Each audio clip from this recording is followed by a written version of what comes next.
Office Hours, episode 183. Hello, and welcome to Premed Office Hours. We're here for the next hour to answer your Premed questions. My name is Dr. Ryan Gray, founder of Medical School Headquarters, author of some books, co-founder at Mapped, and colleague and a friend of these two amazing people, two amazing advisors, Verinia Granum, former pre-health, former assistant dean of pre-health and STEM advising at Hofstra University. How you doing, Verinia? I'm doing great, thank you. I feel like I haven't been on in a while, so I miss this. I miss being able to be here and talk to or at least answer some questions for students. Yeah. Glad to have you here today. We also have Courtney Lewis, former director of admissions at Burrell College of Osteopathic Medicine. Courtney Lewis, how you doing, my friend? Also doing well, and I can relate to Vernia's comment. I feel like I haven't been on in a while either, so it's nice to be back in on this rotation since we have a different team and lots of experts kind of rotating through. So happy to be here today. Yeah. As we get started here, questions will start flowing in. If you have a question for the team, Courtney, you are an admissions expert, as are you, Verinia. Courtney, you often get pigeonholed as the osteopathic expert. And I had a conversation with someone the other day. I'm like, Courtney was on like the national board of all of the DO schools, intimately familiar with admissions at a lot of different schools. You are an admissions expert, period. Talk about kind of the thought that if you, because you came from an osteopathic school and being the director of admissions there, that doesn't mean you aren't intimately familiar and aren't also an expert on the allopathic side, the MD side. Yeah, I mean, the med schools are all kind of looking for the same thing, right? And sitting on that board in elected positions, you have to know what's going on with TMDSAS, you have to know what's going on with AMCAS and things like that, so that we know that we're setting, or we knew that we were setting our admission standards at, similar but unique ways for the DO application system. But I mean, I've been with you now a year and a half and had no trouble getting people into things. Just got another email this morning. And so if you understand adcoms and what it is that they're actually looking for, how to shape your narratives, and some of the strategies, they're a bit universal in nature with the US med school application process. So no matter what school you came from, what was nice about that is, with my situation, I had to understand everything about the process. I had to understand everything about what other schools were doing or not doing, how that would affect if we made any changes to something, how that would have a ripple effect and stuff. So I feel really blessed in that regard of having these really deep discussions. And then the people that I worked with are now back over at AAMC. So, there's some continuity there, but, there's a lot of carryover between the three platforms and what med schools are looking for. And we have had, I've had students reach out. I don't know if you guys have students applying to dental school, PT school, students who use our advice, because a lot of what we talk about is not nuts and bolts specific about the different application services. It's about how do you project onto paper in an interview who you are as a person and the experiences that you've encountered in your life and what they mean to you. It's storytelling is kind of at the heart of what we do, and that's transferable across anything. Yep, you need to know how to craft. You need to understand. I like to, I guess, tell the students that I work with kind of why it is they're being asked to do something, why the AdCom wants to see it, what the takeaways have hopefully been from having had experiences that they've had, and why it's productive to shape narratives in the way that we suggest they be shaped, so that they the AdComs can easily gain that information as they are really quickly skimming through applications. As much time as it takes to put together, you don't get much time, even on a full examination, when there's thousands to review. And so it's just really important to have that information. And if you don't know, you don't know, right? Not everybody sat in like on AdCom meetings, so it's just kind of having that understanding and being able to share that so that students can make smart decisions and be their own best advocate in that regard. Yeah. And if I could quickly add to that, it's not like DO schools are looking for something different. It's not like MD schools are looking for something different. Like, they're all looking for the same qualities in individuals and the same kind of narrative to see and understand why you want to do this. So regardless of what track you're going to, they're looking for similar things. Dental schools, they're looking for similar things. So keep that in mind, that there's not necessarily a DO specific thing that you have to fit into, and Courtney knows what that secret is. They're looking for the same things. Yeah. I do know the secret, but oh, okay, we'll keep that a secret. It also carries over. Okay. Andres asks, so what are some ways to make our apps get processed quickly? Is there anything we can do, or is it all in the hands of the verification gods? Thank you for your help. Verinia, talk about the verification process that goes, that happens when a student submits their application. Yeah, this is a great question. I mean, if you can figure that out, what the verification gods want, that would be awesome. I think generally speaking, there are some things you could potentially do. Just make sure that the information you're entering is correct, especially around your transcripts and grades. That's what holds up the process a little bit. They're going through your application. They're looking at the coursework you've entered. They're making sure that what you entered and how you categorize it makes sense, that it's accurate, your grades and all that information.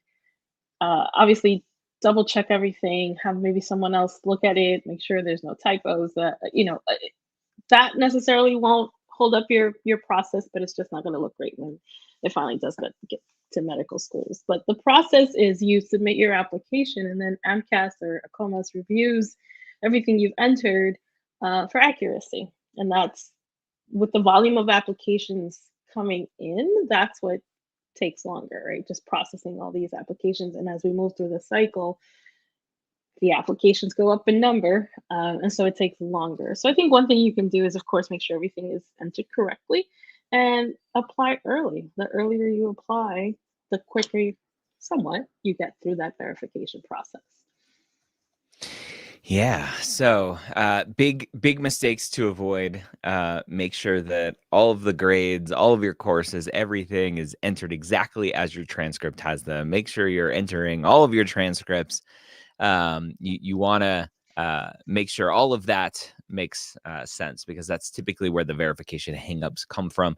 TMDSAS is a little bit different because they don't verify transcripts until a little bit later when they request them from the student.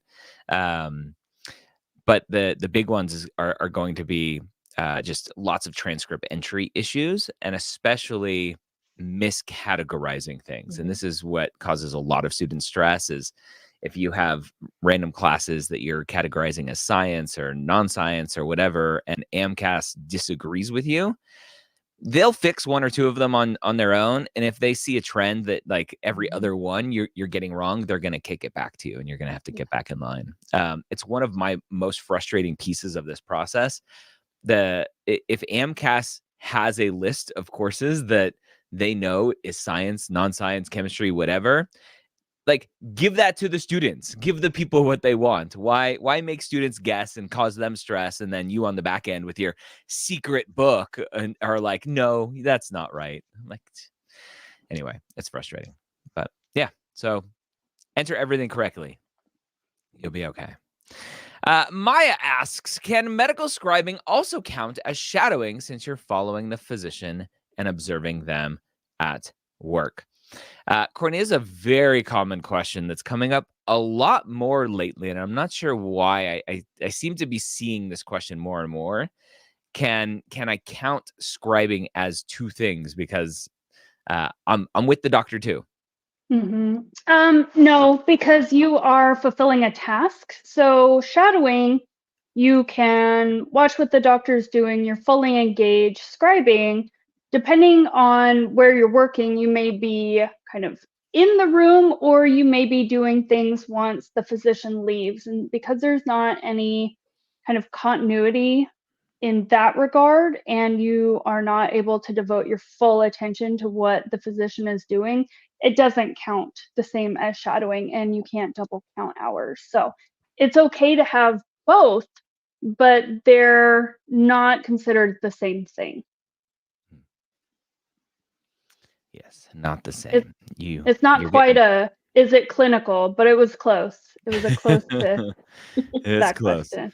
Yeah, and so maybe the question comes from, or the confusion comes from, I have said before that I had learned from at least one admissions committee that if you're light on shadowing, but you're a scribe, they'll kind of give it a wash. I've said that scribing is like shadowing on steroids. I think scribing is awesome. You're an integral part of the team, taking notes and charting and all of that stuff, paying attention and needing to understand everything that's going on. But it's not hands-on for the most part. And some scribes out there are like, but I do hands-on stuff. I'm like, great, that's different. But yeah. So anyway, don't count it as two things because you're working. You're supposed to be listening and paying attention to everything for your work. So, question here from Malay. First question: should I sign up for Application Academy even if I'm not applying this cycle? No, it's for the people that are in the application cycle. So if you're not applying this cycle, next cycle, come hang out with us. Typically, kind of December, January.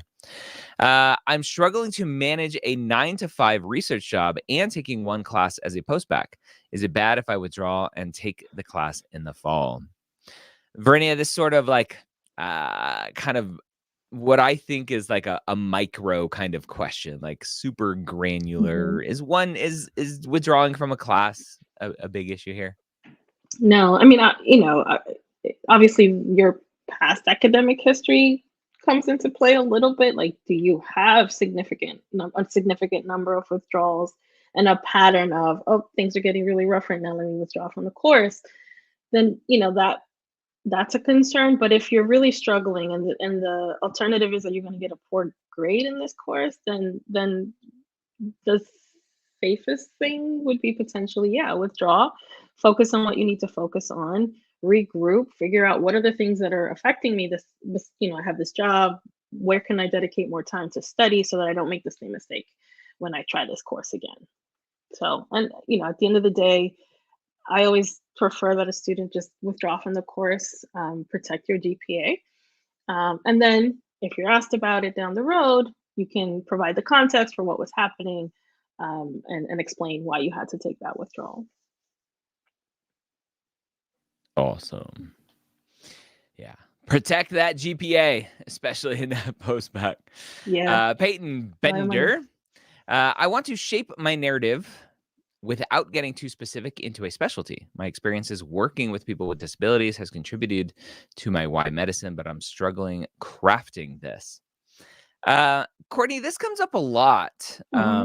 Is this struggle to craft this narrative, to tell this story of who you are, what you've done?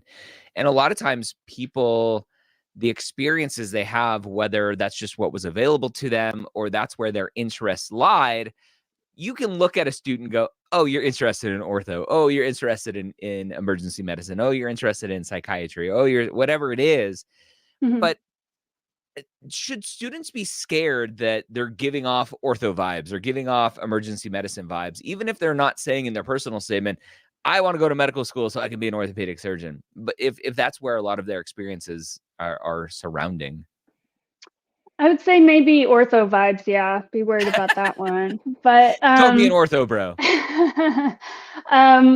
No, I think a lot of people get nervous about this. This is something that we talk a lot on in Application Academy, as well as with our individual kind of sessions, is you're not a physician yet. So obviously you're going to have experiences that are not being a physician on your journey leading up to this educational training program. So as long as you're providing patient care, and like Dr. Gray said, it could be what's available, it could be something that you're very interested in. I just need to understand the journey and how it helped you understand that this was, you know, why you felt like pursuing becoming a physician was the right path for you. I understand that you're not going to be doing physician things on this pre-med journey, so you don't have to devalue it. You don't have to necessarily worry that, you know, it's in one field or another. As long as it's serving its purpose for having an impact, you having an impact on it, and it helping you kind of build that foundation ahead of your medical education, then that's what I want to know. So it's really kind of a non-point, because it's more about you telling me how having had the experience is helping you progress forward on this path to wanting to become a physician. There's a lot of things. There's a lot of different experiences or settings or things like that that could work to that. So I'm less concerned with that aspect of it. Yeah. Good. All right, Peyton. All right, let's keep rocking. Where'd my window go? There it is. I'll throw this to both of you. I know this question came up a few weeks ago. Is there something on an application that you have remembered standing out to this day, and standing out, good or bad? Courtney, you're already on the screen. Anything you specifically remember? Yeah, and it was just because they were so random, and not necessarily for a good reason, but they were just so random. One was somebody received a misdemeanor for getting into a snowball fight at a zoo with another bystander and hitting a camel with the snowball. What? So they got a misdemeanor for their behavior. I don't know if that's misdemeanor worthy. Maybe it was more than like a playful snowball fight with another bystander, but it was very random to hear. Poor camel paid the price. I know. It's so weird. And then the other one that always comes to mind was a personal statement that started with the Eminem song "Lose Yourself," and he's quoting the lyrics, and then he said, you know, it was leading up to this moment I've been waiting for my entire life. The lights dimmed, the crowd was going crazy, and this was the moment because I was opening for Juicy J. And I was like, what am I reading? Juicy J is an old rapper. I don't know if it's really appropriate to quote an Eminem song and then saying the moment, the highlight of your life is opening for an old rap act and how that belongs on your Why Medicine. Again, it was just so random that I will never, ever, ever forget it in my life because it was so weird to read. But yeah, those are the two that really stand out as far as kind of the more shocking, solidified in your brain kind of feelings.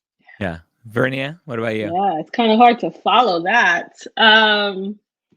Yeah, I mean, I think what stands out to me the most, it's unfortunately for the wrong reasons, right? So I've worked with a lot of students who you just read their experiences and you sense the maturity, you sense the distance traveled that we talk about. Even if they're only in their third year of college, they've experienced things and been self-aware and aware of their why.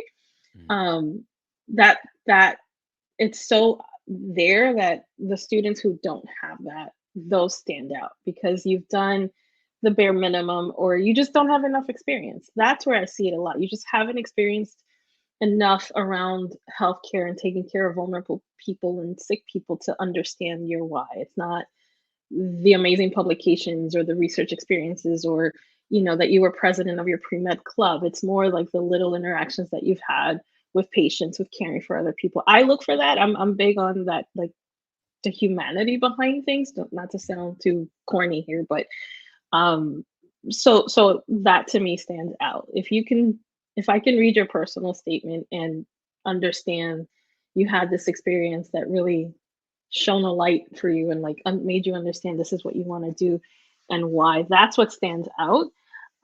It's so hard to put it into words because it's different for everyone. And I've had the extreme. I've had students who've been in the military watching someone, die right next to them, to, a student who cared for a family member or whatever it is. But it's those like human interactions. Like I said, that I feel like you need to go out and experience that to be able to Yeah. really understand your why. Yeah. Mine that sticks out the most, I talk about it often, a student who didn't get into med school, reviewing his application. This was before I did application renovation. It would have been a perfect one for application renovation. One of his activities, he was a janitor in a hospital. And his assumption was, oh, I'm in the hospital, therefore it's clinical experience. And I was like, no, that's not how that works. I'm sorry. So yeah, that's one that sticks with me to this day. So, yeah. Playing off of that, I was meeting with somebody last night, and great grades, great MCAT, and thinking, only had one interview this cycle and applied to 30 schools and was wondering, what the heck happened. And when you're getting kind of almost unanimous crickets, Yeah, generally something in your primary application. And if academics are solid and your MCATs are solid, next reasonable thing to look at would be your essays, because I can recall one time I got a really kind of shocking letter of recommendation. Most people, if they don't want to write one, they just don't write one. You get the hint. But so it's not, you don't have to assume it's your letter of recommendation that's keeping you out. So then what is it?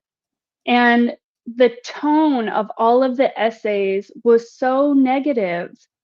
I'm unfulfilled. I want more. I just, I've put myself on the back burner for all of this time, and now I'm slightly bitter about it. And, how am I going to prove myself kind of stuff? I'm like, what a bummer to read. I do not want to matriculate you and teach you at all after reading these things. You sound so sour and so negative that we know why you're not getting callbacks on this. And it's not, but that's at least something where with some perspective and some self-reflection can be updated, right? It's harder when it's grades. It's harder when it's MCAT on your fourth take and stuff like that to make that recovery. But the essays were just so negative in tone and devaluing all of his past experiences that it was just such a bummer to read. So please be careful of your tone and what you're highlighting. You don't have to devalue something else to make me believe that you want to pursue medicine. This is your path. There will be things to kind of highlight that, but not at the expense of some of the other. Yeah. And I can hear a lot of people will listen to what you just said and go, well, of course you're saying that. You guys sell services to help people tell their story, to write these essays. But this is after the fact, after the student submitted to 30 schools and only had one interview. The feedback is coming from the schools, right? Mm-hmm. It's coming from them. And we're saying, hey, this could have been a lot better. Now, I can understand the skepticism of like, oh, of course you're going to say that. That's what you do. But right, the proof is in the pudding in terms of just the results of, and I saw several applications last week, a 519, a 399 student, 516, 38 student. One interview, no acceptances. The essays are bad. The experiences are bad. And it's not good, people. So well, what we're saying is, don't use us. Go read some books. Just tell different stories, tell better stories, do better with your essays. They're super important. They're so important. I mean, academics and MCAT are fairly straightforward usually, right? You can get a pretty solid picture of that easily. So then what else, right? And again, if it had been a secondary essay issue, then he would have had hit and miss with schools, right? Maybe he did poorly on one secondary, but he did really stellar on 5 others. But that's not the feedback he was getting. It had to be something in the primary application. So it really matters. And I can see why. Yeah. So, Brittany, kind of going off of that kind of writing discussion we just had, D. Helene here asks, my advisor says that my personal statement should have a, quote, theme and relate to all of my experiences and to relate all of my experiences back to the theme. Is this the right thing to do? No. Is there a right and a wrong, first of all? I was just gonna say, no, there's no right or wrong here. The theme is your story, telling them what got you interested in medicine and why you're pursuing this. So if you want to call that a theme, that's what it should be. But I remember reading a personal statement from a student who was changing careers from managing a supply warehouse, and there was, she had to wear steel-toed boots, and this whole theme around boots in her personal statement, and ended it on not like trading in her boots for her scrubs. And I was just like, this completely turned them off. I can promise you that, because what they're looking for is just, tell me why you want to do this. So I don't, I don't fault the advisors. I think they just think that, they're doing the best they can. They think that this is kind of what you need to do. But I would, like you were saying, Ryan, just read some books on it. Read some, find some resources on what makes a good personal statement, and avoid forcing yourself into this one theme, because now you're kind of pigeonholed into that, and making connections, random connections, like I was saying before, to boots, it's just going to throw things off. It's so forced. And I read that stuff and I cringe, and I'm like, oh, don't do that, please. Yeah. I like what you said, right? Your theme is you. That is your theme. You don't need to force any other sort of random creative theme. Don't have in your Google search, what themes should I write about in my personal statement? I've seen AdCom members have like a visceral reaction to like the superhero theme. I've read some of those. They do not like solver. it. Yeah, they do not like it. So don't go with that one. Don't think you are all that and a bag of chips. Let's see. Where is let's see. Let's do Peyton here. Is it essential to fill up all 15 work/activity spaces? Courtney, ACOMAS doesn't have any limitations on number of activities. TMDSAS doesn't have any limitations. AMCAS says 15 only. Is it okay not to fill them all up? Yes, it's okay. I mean, that is the bottom line. It is okay to do that. There, as you say, there are no rules, right? If you don't have 15 work activities that you want to highlight to give them perspective of you and the experiences that you've had, then that's okay. If you have 15, I would utilize the spaces to give them better insight into you as a person and what your foundation will be built off of. So, but some people have just worked the same job for long periods of time. And so, they're not bouncing around to 5 different jobs during undergrad and things like that. And that's okay. So don't feel like you have to fill them up if you have kind of longevity with places or things like that. But if you have the space and there's things like, maybe I'm not going to include a hobby or something like that. I don't know. I could just utilize the space and do it. But yes, not with fluff stuff. But yeah. So no, bottom line, you don't have to fill all 15. Awesome. I kind of like the AAMC added, I think, 2 extra. You guys can fact check Mm-hmm. me on that. Um, Mm-hmm. what do you call it? Core competencies. Um, It used to be 15 core competencies, and then they increased. And so a lot of students are like, "Oh, look at this. 15 core competencies, 15 activities. You must have 1 activity per core competency." I'm like, "No, that's the core competencies are not a checklist that you have to directly kind of check off in your application."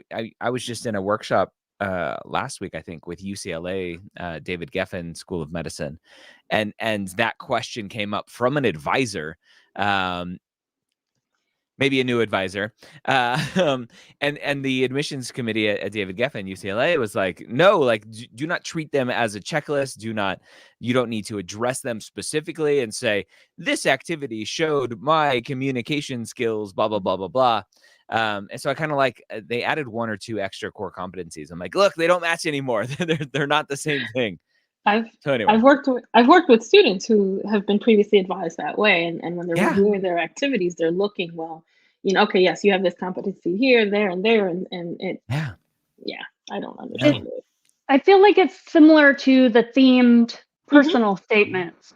yeah, This is not the route. It comes across as very inauthentic and very selly. It Very is not the curated. route to go Yeah, for either section. yeah. very curated. We can glean that information out of the descriptions and the stories that you're telling and how you're interacting with people and what you're taking on and things. We can get a sense of those core competencies without you blatantly having to tailor each one to it. It is so uncomfortable to read. The cringe factor is very high. Don't do it. High cringe factor. High The cringe. cringe reading is off the charts. Maybe, or I guess the kids are saying the ick. Mhm. Yes, It gives you the ick.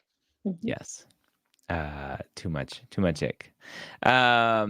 So if you would like to potentially not end up as a story of like, oh yeah, don't do that. We offer one-on-one advising, looking at essays. We can help you brainstorm. We can do lots of stuff. If you use that code PMOH on any of our essay packages or our one-on-one advising sessions, whether it's mock interviews or just general sessions, it'll save you $50 off of those sessions. So go check that out, medicalschoolhq.net. We have Yeah. a workshop tomorrow too, right? We do, yes. So premedworkshop.com. Go check that out. Got all the little tickers going. Premedworkshop.com is tomorrow we're doing a workshop all about the personal statement. So come hang out with us.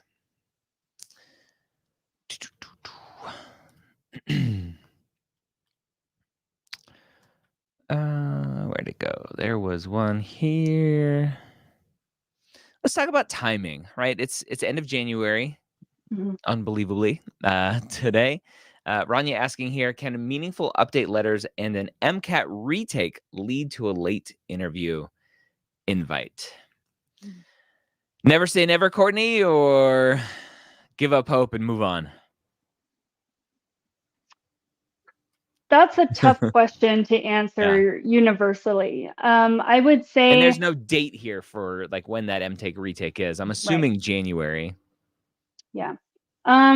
Still helpful to have that information. One kind of sidebar to this is if you have the score, you have to submit it. You can't just withhold that information. It's an official score, so the schools need to have evidence of that. So make sure you are submitting that. Update letters, just make sure that the school accepts update letters and what it is that you're updating them on and things like that. For a late interview invite and stuff, I would say look to their website and see how long their interview season is. Some people are very vocal. We wrap up in December and then we work with those students. We're not really working beyond that. And some say, no, we're interviewing through June or up to orientation at that point. So a little bit of spot checking for some dates of when interviews are conducted would be helpful. because you already have your application in, right? But again, you do have to release the MCAT score and make sure that that goes into your official documentation and things like that. Yep. It's one of those things I would love as more students use Mapped Mail, which is a feature of Mapped Pro, our paid Mapped tier. Mapped Mail allows you to use Verinia at mappedmail.com for your medical school applications so that we get pinged. Mapped gets pinged with every single email that application services and schools are sending you. And then we'll send you a text message. It's like, hey, this school just sent you an email. Go check your email, so that you're not constantly checking your email, worried if something's in spam or something else, or if your school email blocked that email and it never came to you at all. It'll go through our kind of services first, and then that will allow us to start gathering data to go, okay, this school sent an interview invite starting here. We can start tracking that data over time to go, okay, the general timelines for this school and that school and this school looks like this date and that date. And then we can start giving out that information to students to make this process a lot more transparent, which is what my mission has been from day one. Courtney, you and I met at a conference where I gave a talk all about transparency and how I wanted more of it for students from schools. And so Mapped Mail is one of those ways we can do that. All right. Symphony, what advice do you have for an ER/trauma nurse who is starting the pre-med process? Do medical schools like this experience? Verinia, there's lots of fear from former nurses, former PAs, former PTs, that schools may see this person and go, oh, they're a flight risk, right? They're someone who's just hopping around. They don't really know what they want in life. Do you think that's true? Or is this awesome experience that schools are going to like? No, I think this is awesome experience, Tiffany, that schools are going to like. And I love your name, by the way, because obviously you're there front and center with patients. So you have an awareness and an understanding of what that details and what taking care of a person is all about. And you're in healthcare, so you're experienced around some of the issues and the challenges, the good things, etc. Where you may potentially, what you want to work on is to craft that messaging that we were talking about before, the narrative of now you've been an RN nurse, you've been an RN, and now you want to switch into becoming a physician. And so they're going to want to know, well, what's driving that decision? What's making you want to now become a physician and not continue on this path as a nurse? And it can't just be I want more, or like we were saying before, I'm not fulfilled or whatever. You have to kind of draw that connection to them and make that connection for them to show, this was an amazing experience. I now understand certain things about what I want and what I want to do and how I want to impact others. And I feel like I can do that through becoming a physician, etc. So you have to just kind of make that connection for them. But yes, absolutely, this is awesome experience. And I do think medical schools appreciate it. Heck yeah.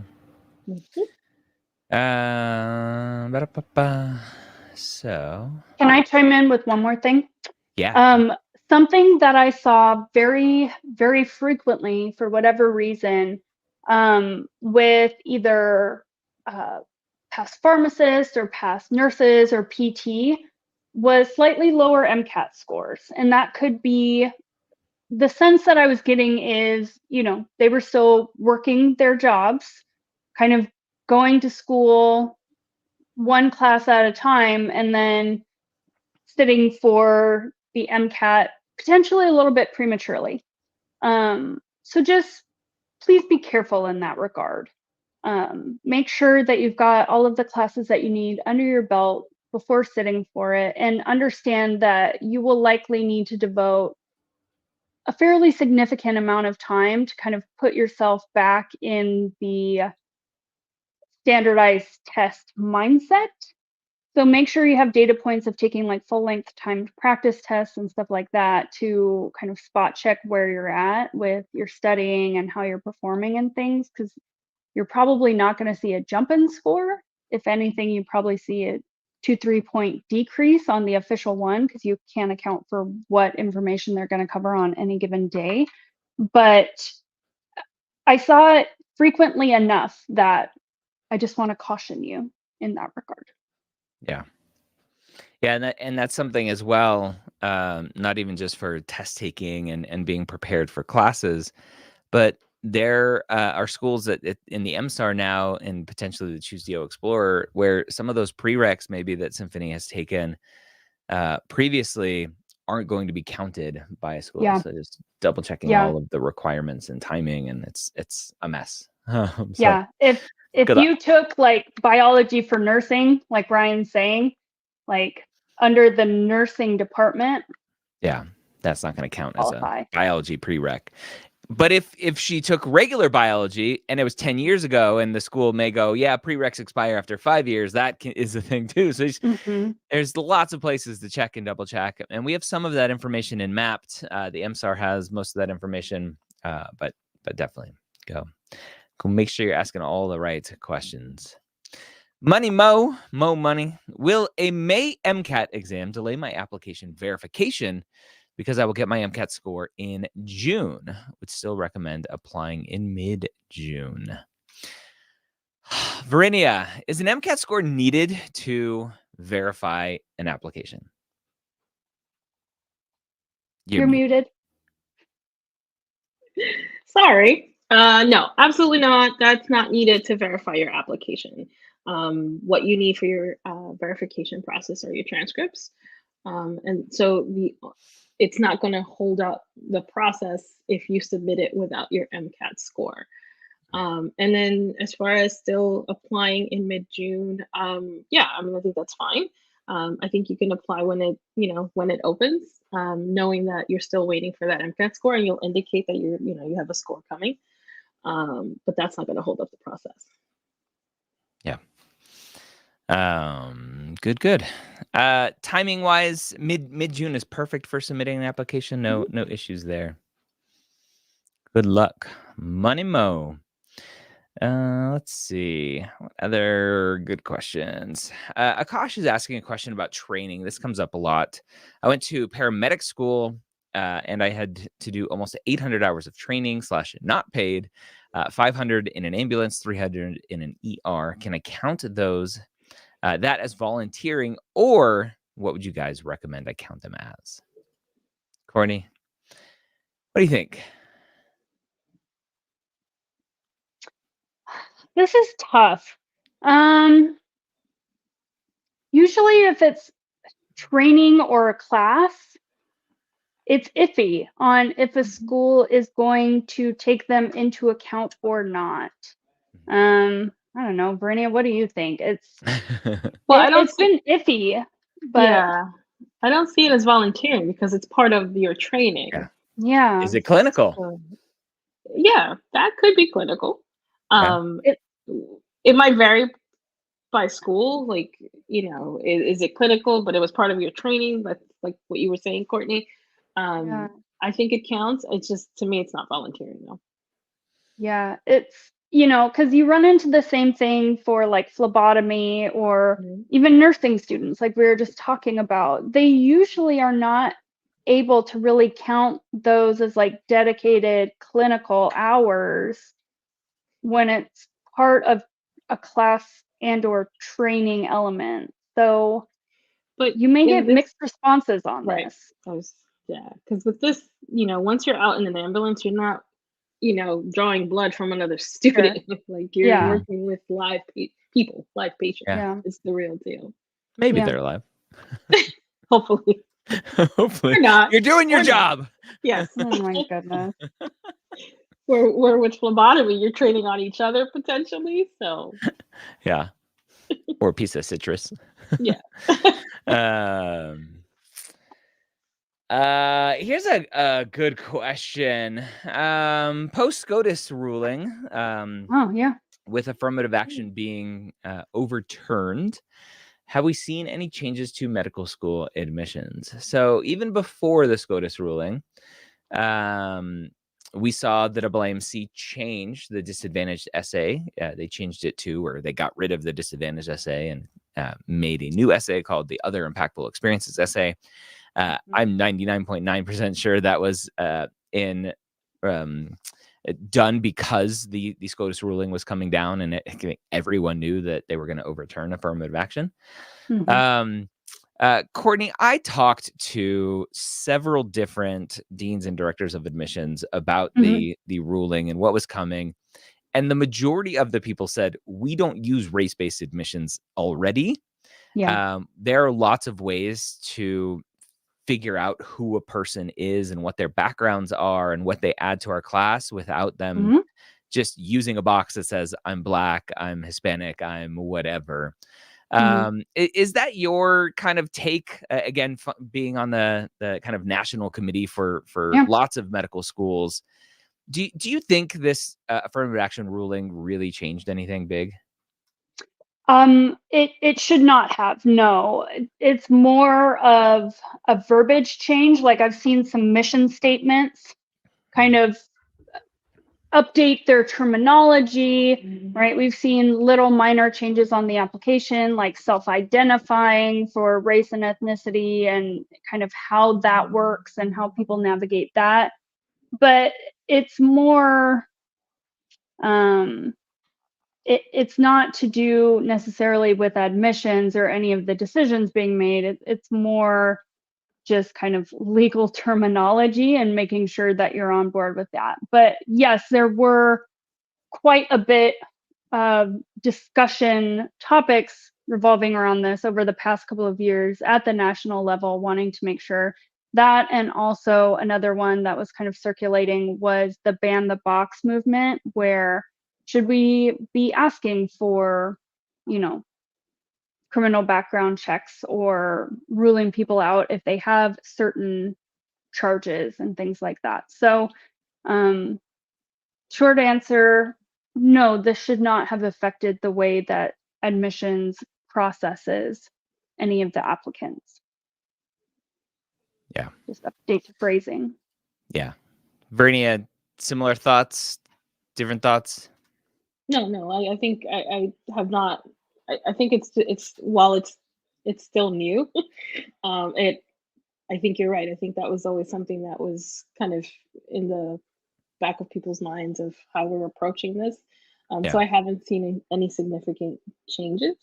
Rightfully so, right? You would hope.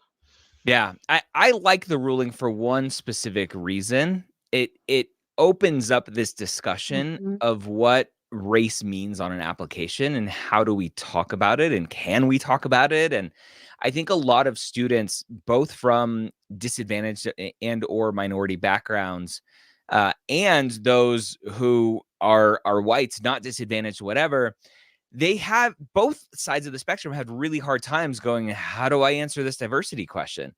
The white folks out there that look like me are like, I'm white, I don't add diversity. I'm like, that's not what diversity means, right? It's not just the color of your skin. It's diversity of experiences, diversity of upbringing, diversity of location in the world where you were brought up as well.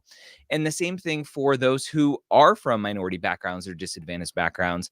A lot of them just leaned on race as a crutch to go, what diversity do you bring? I'm Black. Well, yes, and right. What has your lived experience been because of your race, because of your ethnicity, because of the upbringing that you had? And those stories are still valuable and or potentially more valuable in your essays and in the Other Impactful Experiences essay on AMCAS, in potentially secondary essays that talk about diversity. You're still allowed to talk about race. Don't just talk about it on a superficial level, though. Talk about the impact to the lived experiences that you've had to show who that's informed you to be and how you're going to add to the class or whatever the question is specifically asking. All of that can still be used in the admissions process. A lot of people think that admissions committees can't use that information if you talk about it. That's not the ruling. The ruling is you can't use a checkbox to go, oh, this person checked Black, we're gonna put them in another bucket and look at them differently. Like that you can't do, but your lived experiences, your essays, your stories still matter even more. So I like that. Great question. Hopefully that was helpful. And I think it should give some reassurance to people that their experiences, their life is still something they can talk about and mention, and it is still impactful. Well, and I maybe take a slightly, not a different view, but kind of a different focal point of, as somebody who is part minority, like I didn't want to be seen as lower tier just because I marked the box. Yeah. Like somehow I'm an academic risk, or because I grew up in a impoverished area and didn't have access to resources and stuff like that, that I was in any way a worse applicant or somebody who should be looked at differently. Pitied is a I common put word it, that students yes, say. Yeah. I put in a lot of work, Yep. to kind of meet those things and probably not have a lot of guidance. And so, Yeah. I guess there's multiple sides to it, but if the admissions process has integrity, if the adcoms are doing their jobs, that they are trained and retrained and, accredited for, Mhm. then it's your foundation, it's your quality of experiences, right? What are you coming to us as? What do you understand? What kind of lived experience have you had, as opposed to, like you said, like a box thing, which should make it a lot more equitable.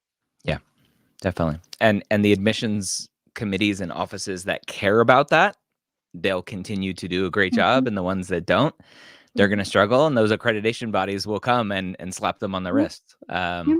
University of Missouri, sorry, Mizzou, for calling you out. I think they were one of the more recent ones that were put on probation for lack of diversity in their admissions process. So it's still important. I think we have time for one or two more questions. Mohammed asking, my clinical experience profile centered around specialty care, for example, cancer care. Do you think this will affect me as an applicant? Oh, similar question to what we had earlier in terms of kind of being pigeonholed as a specific specialty. We talked about this, Mohammed, already. It's your story. Do your thing. I wouldn't worry about it.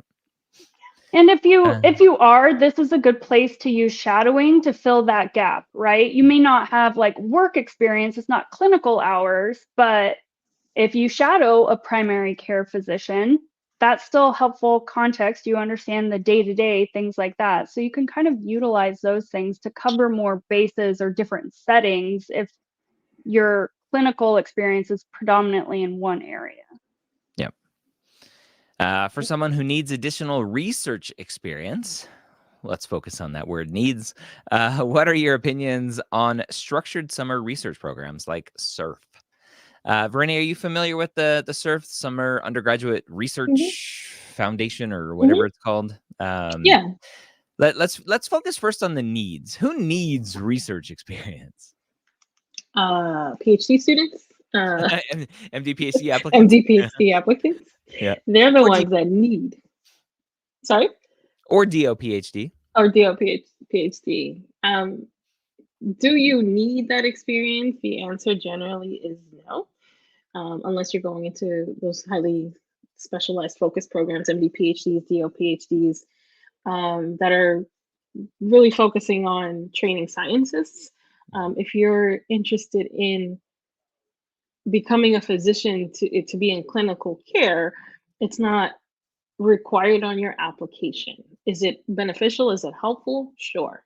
But the key thing is, are you interested in doing research? Are you excited by it? Do you want to do it? Do you want to learn from it? Sure, absolutely. It's beneficial. Any opportunity that you can get is great. You can find research experience on campus at your school or through the SURF programs. Those are really competitive, but they're amazing opportunities as well because they are so structured. It doesn't give you kind of a leg up or sort of an advantage more so in your application than a traditional just on-campus type of research experience. I think any experience is good, but the key is, do you want to do it? Is this something you're interested in? Do you want to try it out? Then sure, go for it. If not, don't worry about it. Yeah, go for it.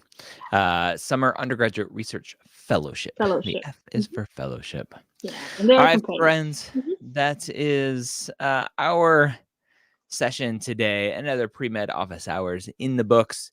If you want to come hang out with us more, have our awesome advisors like Courtney or Verinia look at your applications before you submit to 30 schools with not a great application, and potentially save thousands of dollars. And we can do that with a 30-minute session or a 60-minute session. Go check out medicalschoolhq.net for our one-on-one advising options. We also have group advising, something called Application Academy that Courtney loves the most. It is the most valuable thing or budget-friendly thing that we do, the most value-included thing that we do. Just lots of sessions with all of the experts helping you work on your applications, your essays, your interview prep, all that kind of good stuff. Let's go check that out. medicalschoolhq.net. You can use the promo code PMOH to save on some of those services. Hope you all have a wonderful, wonderful week. I'll see you next time. Bye-bye.